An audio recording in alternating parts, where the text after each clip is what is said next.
वायु में जलाने से पहले मैग्नीशियम रेवन को साफ क्यों किया जाता है? यह प्रश्न दिया गया है। इस प्रश्न का सही और सटीक उत्तर हमें लिखना है। इस प्रश्न का उत्तर हम लिखेंगे, वायु में नमी की उपस्थिति के कारण मैग्नीशियम रेवन की सतह पर मैग्नीशियम ऑक्साइड की परत जम जाती है। यह परत मैग्नीशियम रेवन के जलने में अवरोध पैदा करती है, इसलिए वायु में जलाने से पहले इसे रेगमाल से रगड़कर साफ किया जाता है। इसलिए वायु में जलाने से पहले इसे रेगमाल से रगड़कर साफ किया जाता है। जब भी हम प्रयोगशाला में मैग्नीशियम रेवन को वायु में जलाते हैं, तो इससे पहले मैग्नीशियम रेवन को साफ किया जाता है। कारण क्या है कि वायु में नमी की उपस्थिति के कारण इस रेवन की बाहरी सतह पर मैग्नीशियम ऑक्साइड की एक परत जम जाती है और यह परत रेवन के जलने में अवरोध पैदा करती है। इसलिए वायु में जलाने से पहले इसे रेगमाल से रगड़कर साफ किया जाता है। रेगमाल एक प्रकार का कागज होता है जिस पर बालू या कंकड़ का चूरा चिपकाया जाता है, जिससे लकड़ी की चीजें रगड़कर चिकनी और साफ की जाती है। इस प्रकार इस प्रश्न का उत्तर पूरा हुआ। अब हम अगला प्रश्न देखेंगे। निम्नलिखित रासायनिक अभिक्रियाओं के लिए संतुलित समीकरण लिखिए। दिया गया है हाइड्रोजन प्लस क्लोरीन देता है हाइड्रोजन क्लोराइड। इस रासायनिक अभिक्रिया के लिए हमें एक संतुलित रासायनिक समीकरण लिखना है। अब हम इसका उत्तर लिखेंगे, हाइड्रोजन प्लस क्लोरीन यानी H2 प्लस Cl2, ये दोनों आपस में अभिक्रिया करके देता है हाइड्रोजन क्लोराइड यानी HCl। अब ये है रासायनिक समीकरण। इस रासायनिक समीकरण को हमें संतुलित करना है। आप देख सकते हैं कि लेफ्ट हैंड साइड में हाइड्रोजन के 2 परमाणु हैं और क्लोरीन के भी 2 परमाणु हैं, परंतु राइट हैंड साइड में हाइड्रोजन के केवल 1 परमाणु है और क्लोरीन के भी केवल 1 ही परमाणु है। इसलिए इस रासायनिक समीकरण को संतुलित करने के लिए हमें राइट हैंड साइड में HCl के पहले 2 लगाना होगा। इससे क्या होगा कि लेफ्ट हैंड साइड में और राइट हैंड साइड में हाइड्रोजन और क्लोरीन परमाणुओं की संख्या आपस में बराबर हो जाएगी। इस प्रकार इस रासायनिक अभिक्रिया के लिए हमने संतुलित रासायनिक समीकरण लिखा। अब अगला देखते हैं। दिया गया है barium chloride plus aluminium sulphate देता है barium sulphate plus aluminium chloride. इस रासायनिक अभिक्रिया के लिए हमें संतुलित रासायनिक समीकरण लिखना है।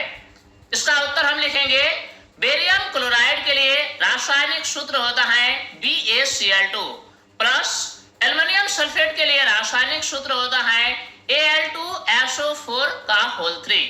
अब ये दोनों आपस में अभिक्रिया करके देता है बेरियम सल्फेट यानी BaSO4 प्लस एल्युमिनियम क्लोराइड यानी AlCl3। अब इस रासायनिक अभिक्रिया के लिए हमें एक संतुलित समीकरण बनाना है। क्योंकि जो समीकरण हम देख रहे हैं ये रासायनिक संतुलित समीकरण नहीं है। आप देख सकते हैं लेफ्ट हैंड साइड में SO4 के 3 यूनिट है, इसलिए इसको बैलेंस करने के लिए हमें राइट हैंड साइड में BaSO4 के पहले 3 लगाना होगा। इसमें क्या हुआ कि SO4 का 3 यूनिट लेफ्ट हैंड साइड में भी है और SO4 का 3 यूनिट राइट हैंड साइड में भी है। अब आप देख सकते हैं Ba यानी बेरियम का 3 परमाणु राइट हैंड साइड में है, जबकि लेफ्ट हैंड साइड में केवल 1 ही परमाणु है। इसलिए लेफ्ट हैंड साइड में BaCl2 से पहले हमें 3 लगाना होगा ताकि बेरियम परमाणु की संख्या आपस में बराबर हो जाए। अब हम आगे बढ़ेंगे और देखेंगे कि लेफ्ट हैंड साइड में क्लोरीन के 6 परमाणु हैं और एल्युमिनियम के 2 परमाणु हैं, परंतु राइट हैंड साइड में एल्युमिनियम के 1 परमाणु और क्लोरीन के 3 परमाणु हैं। इसलिए राइट हैंड साइड में AlCl3 से पहले हमें 2 लगाना होगा। इसमें क्या हुआ कि एल्युमिनियम और क्लोरीन के परमाणुओं की संख्या भी आपस में संतुलित हो गई। इस प्रकार यह एक संतुलित रासायनिक समीकरण है। अब अगला प्रश्न देखेंगे। दिया गया है सोडियम प्लस जल देता है सोडियम हाइड्रोक्साइड प्लस हाइड्रोजन। इस रासायनिक अभिक्रिया के लिए भी हमें एक संतुलित रासायनिक समीकरण लिखना है। सोडियम का संकेत होता है Na और यह जल के साथ यानी H2O के साथ अभिक्रिया करता है और यह बनाता है सोडियम हाइड्रोक्साइड यानी NaOH और हाइड्रोजन गैस इसमें मुक्त होती है। NaOH और हाइड्रोजन गैस इसमें मुक्त होती है यानी प्लस H2। अब ये जो रासायनिक समीकरण है यह एक संतुलित रासायनिक समीकरण नहीं है, क्योंकि आप देख सकते हैं कि हाइड्रोजन के दो परमाणु लेफ्ट साइड में है जबकि राइट हैंड साइड में हाइड्रोजन के 3 परमाणु है। इसीलिए इस समीकरण को संतुलित करने के लिए हम क्या करेंगे, राइट हैंड साइड में NaOH से पहले 2 लगाएंगे और लेफ्ट हैंड साइड में H2O के पहले 2 लगाएंगे। अब आप देख सकते हैं कि राइट हैंड साइड में सोडियम के 2 परमाणु है जबकि लेफ्ट हैंड साइड में सोडियम के केवल एक ही परमाणु है। इसीलिए इसको संतुलित करने के लिए लेफ्ट हैंड साइड में हम Na के पहले 2 लगाएंगे। अब आप देख सकते हैं कि लेफ्ट हैंड साइड में सोडियम के 2 परमाणु और राइट हैंड साइड में भी सोडियम के 2 परमाणु। लेफ्ट हैंड साइड में हाइड्रोजन के 4 परमाणु और राइट हैंड साइड में भी हाइड्रोजन के 2+2 यानी 4 परमाणु।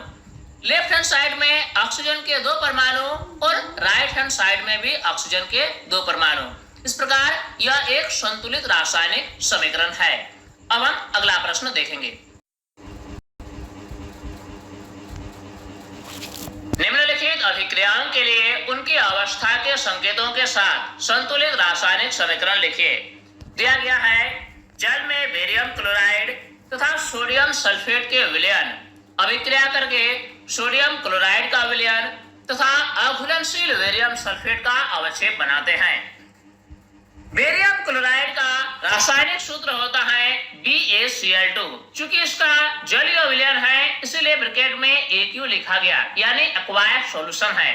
यह अभिक्रिया करता है सोडियम सल्फेट के जलीय विलयन से जिसका रासायनिक सूत्र होता है Na2SO4। चूंकि ये भी जलीय विलयन है इसलिए ब्रैकेट में Aq लिखा गया। ये दोनों आपस में अभिक्रिया करते हैं और बनाते हैं सोडियम क्लोराइड का जलीय विलयन NaCl। इसके अलावा बनाता है बेरियम सल्फेट का अवक्षेप यानी BaSO4। चूंकि ये ठोस अवस्था में अवक्षेप के रूप में प्राप्त होता है इसलिए ब्रैकेट में लिखा गया S यानी सॉलिड। इस प्रकार इस अभिक्रिया को हमने एक रासायनिक समीकरण के रूप में लिखा, परंतु यह समीकरण संतुलित नहीं है। इस समीकरण को हमें संतुलित करना है। आप देख सकते हैं कि लेफ्ट हैंड साइड में सोडियम के 2 परमाणु हैं जबकि राइट हैंड साइड में सोडियम के केवल एक ही परमाणु है। इसलिए राइट हैंड साइड में NaCl के पहले हमें 2 लगाना होगा। इस प्रकार आप देख सकते हैं कि ये रासायनिक समीकरण एक संतुलित रासायनिक समीकरण है, क्योंकि लेफ्ट हैंड साइड में बेरियम के 1 परमाणु और राइट हैंड साइड में भी बेरियम के 1 परमाणु। लेफ्ट हैंड साइड में क्लोरीन के 2 परमाणु और राइट हैंड साइड में भी क्लोरीन के 2 परमाणु। इसी प्रकार SO4 का एक यूनिट है लेफ्ट हैंड साइड में और राइट हैंड साइड में भी SO4 का एक ही यूनिट है। इस प्रकार इस अभिक्रिया को हमने उनकी अवस्था के संकेतों के साथ संतुलित रासायनिक समीकरण के रूप में लिखा। अब अगला देखते हैं। दिया गया है सोडियम हाइड्रोक्साइड का विलयन जल में हाइड्रोक्लोरिक अम्ल के विलयन जल में से अभिक्रिया करके सोडियम क्लोराइड का विलयन तथा जल बनाते हैं। सोडियम हाइड्रोक्साइड का रासायनिक सूत्र होता है NaOH। चूंकि इसका जलीय विलयन है इसलिए ब्रैकेट में Aq लिखा गया यानी एक्वायर्ड सॉल्यूशन। यह अभिक्रिया करता है हाइड्रोक्लोरिक अम्ल के साथ यानी HCl के साथ। ये दोनों आपस में अभिक्रिया करके बनाता है सोडियम क्लोराइड का विलयन NaCl। चूंकि ये जलीय विलयन है इसीलिए ब्रैकेट में Aq लिखा गया। प्लस बनाता है जल यानी H2O जो कि लिक्विड के फॉर्म में होता है इसलिए ब्रैकेट में L लिखा गया। इस प्रकार इस अभिक्रिया को हमने एक रासायनिक समीकरण के रूप में लिखा। चूंकि जो रासायनिक समीकरण है ये एक संतुलित रासायनिक समीकरण है इसीलिए इससे हमें फिर से संतुलित करने की जरूरत नहीं है, क्योंकि आप देख सकते हैं लेफ्ट हैंड साइड में सोडियम के एक परमाणु और राइट हैंड साइड में भी सोडियम के एक ही परमाणु है। लेफ्ट हैंड साइड में ऑक्सीजन के एक परमाणु और राइट हैंड साइड में भी ऑक्सीजन के एक ही परमाणु है। और हाइड्रोजन की अगर हम बात करें तो लेफ्ट हैंड साइड में हाइड्रोजन के परमाणुओं की संख्या 1 + 1 यानी 2 है और राइट हैंड साइड में भी हाइड्रोजन परमाणुओं की संख्या 2 है। इस प्रकार इस अभिक्रिया को हमने एक संतुलित रासायनिक समीकरण के रूप में लिखा, वह भी उनकी अवस्था के संकेतों के साथ। अब अगला देखते हैं। किसी पदार्थ X के विलयन का उपयोग सफेदी करने के लिए होता है। पदार्थ X का नाम तथा इसका सूत्र लिखिए। प्रश्न में यह दिया गया है कि ऐसा कौन सा पदार्थ है जिसके विलयन का उपयोग सफेदी करने के लिए होता है। इस पदार्थ का नाम और इसका रासायनिक सूत्र हमें लिखना है। तो इस प्रश्न का उत्तर हम लिखेंगे, पदार्थ X का नाम है बिना बुझा हुआ चूना। इसका रासायनिक नाम कैल्शियम ऑक्साइड तथा रासायनिक सूत्र CaO है। इसी प्रश्न में आगे पूछा गया है, ऊपर एक में लिखे पदार्थ X की जल के साथ अभिक्रिया लिखिए। इस प्रश्न का उत्तर हम लिखेंगे, पदार्थ X जल के साथ अभिक्रिया करके कैल्शियम हाइड्रोक्साइड बनाता है। पदार्थ X है कैल्शियम ऑक्साइड यानी CaO। ये ठोस अवस्था में होता है, इसीलिए ब्रैकेट में S लिखा गया यानी सॉलिड। यह अभिक्रिया करता है जल के साथ यानी H2O के साथ, जो कि लिक्विड है, इसीलिए ब्रैकेट में L लिखा गया। ये दोनों आपस में अभिक्रिया करके बनाता है कैल्शियम हाइड्रोक्साइड, जिसका रासायनिक सूत्र है CaOH2। ये जलीय विलयन के रूप में हमें प्राप्त होता है, इसीलिए ब्रैकेट में AQ लिखा गया यानी एक्वायर्ड सॉल्यूशन। इस प्रकार प्रश्न 1 के प्रश्न 2 का उत्तर पूरा हुआ। अब हम अगला प्रश्न देखते हैं। अब देखेंगे अगला प्रश्न। इस प्रश्न में पूछा गया है, क्रियाकलाप 1.7 में एक परखनली में एकत्रित गैस की मात्रा दूसरे से दोगुनी क्यों है, उस गैस का नाम बताइए। इस प्रश्न का उत्तर हम लिखेंगे, क्रियाकलाप 1.7 में जल के विद्युत अपघटन का उल्लेख किया गया है। आपके एनसीईआरटी बुक्स में क्रियाकलाप 1.7 में यह बताया गया है कि जल का विद्युत अपघटन से हमें कौन कौन सी गैस मिलती है और ये कैसे किया जाता है। इस प्रश्न में पूछा गया है कि जब हम इस क्रियाकलाप को करते हैं तो एक परखनली में गैस की जो मात्रा होती है वह दूसरे परखनली में गैस की मात्रा से दोगुनी क्यों है। हमें बताना है गैस का नाम क्या है। जल के विद्युत अपघटन का रासायनिक अभिक्रिया निम्न प्रकार होती है। अगर हम जल का विद्युत अपघटन करेंगे, जल चूंकि द्रव अवस्था में होती है, इसलिए ब्रैकेट में L लिखा गया यानी लिक्विड। जब इस जल का विद्युत अपघटन किया जाता है यानी जल में विद्युत धारा प्रवाहित की जाती है, तो ये हाइड्रोजन और ऑक्सीजन में विघटित हो जाती है।